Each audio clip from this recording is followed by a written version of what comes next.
የተወደዳችሁ ቅዱሳን ከእግዚአብሔር ከአባታችን ከጌታም ከኢየሱስ ክርስቶስ ጸጋና ሰላም ይብዛላችሁ። በዛሬው ፕሮግራማችን የኦሪት ዘዳግም መጽሐፍት ዋና ጭብጥ ሐሳብ ምንድነው?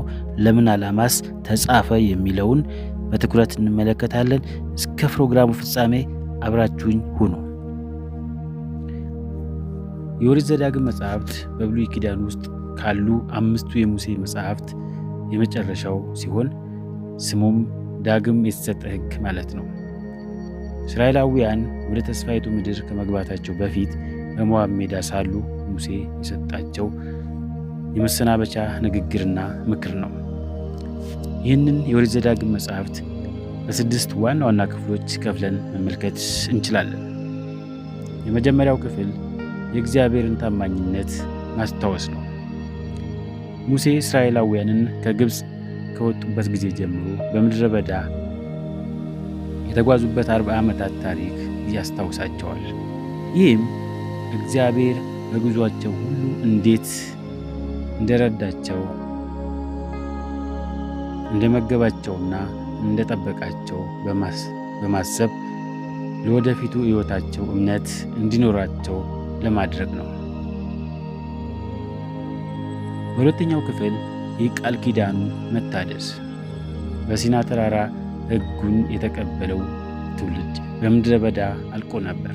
አዲሱ ትውልድ ወደ ከነዓን ከመግባቱ በፊት ከእግዚአብሔር ጋር ያላቸውን ቃል ኪዳን እንዲያስቡና ሕጉን በልባቸው እንዲያሳድሩ ጥሪ ይቀርብላቸዋል።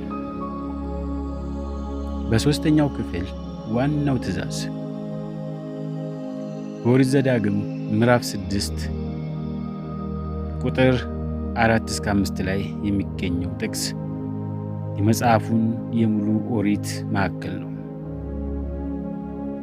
እስራኤል ሆይ ስማ፣ አምላክህን እግዚአብሔርን አንድ እግዚአብሔር ነው። አንተም አምላክህን እግዚአብሔርን በፍጹም ልብህ፣ በፍጹምም ነፍስህ፣ በፍጹምም ኃይልህ ውደድ የሚል ነው። በአራተኛው ክፍል ምርጫና ውጤቱ ወይም በረከትና መርገም መጽሐፉ ለሰው ልጅ የቀረበውን ምርጫ በግልጽ የሚያስቀምጥ ይሆናል። ይህንንም በሁለት ዋና ዋና ነጥቦች መመልከት እንችላለን። በምዕራፍ 28 ላይ እንደምናገኘው የመጀመሪያው ነጥብ መታዘዝ የሚል ነው። የእግዚአብሔርን ሕግ ለሚጠብቁ በረከት፣ ብልጽግናና ሰላም እንደሚሆን ቃል ይገባል። ሁለተኛው ነጥብ አለመታዘዝ፣ ሕጉን ጥሰው ወደ ጣዖት አምልኮ ለሚመለሱ ግን መርገም፣ ስደትና ውድቀት እንደሚመጣ ያስጠነቅቃል። በአምስተኛው ክፍል ላይ የምናገኘው የማኅበራዊ ፍትሕ ሥርዓት ነው።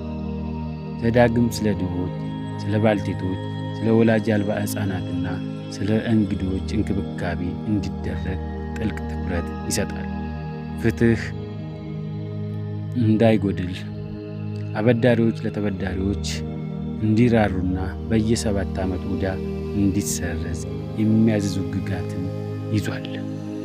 የመጨረሻውና 6ኛው ክፍል የሙሴ ስንብትና ሞትን እናገኛለን።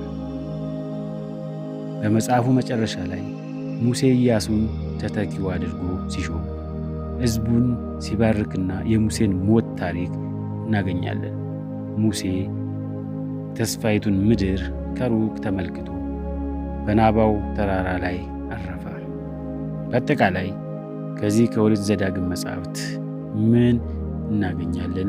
ምንስ እንማራለን? የሚለውን ስንመለከት ይህ መጽሐፍ እግዚአብሔር ከሕዝቡ የሚፈልገው የስሙላ ሃይማኖታችንን ሳይሆን ፍቅርና መታዘዝ መሆኑን ያስተምራል። እስከ ፕሮግራሙ ፍጻሜ ስለተከታተላችሁኝ በአክብሮት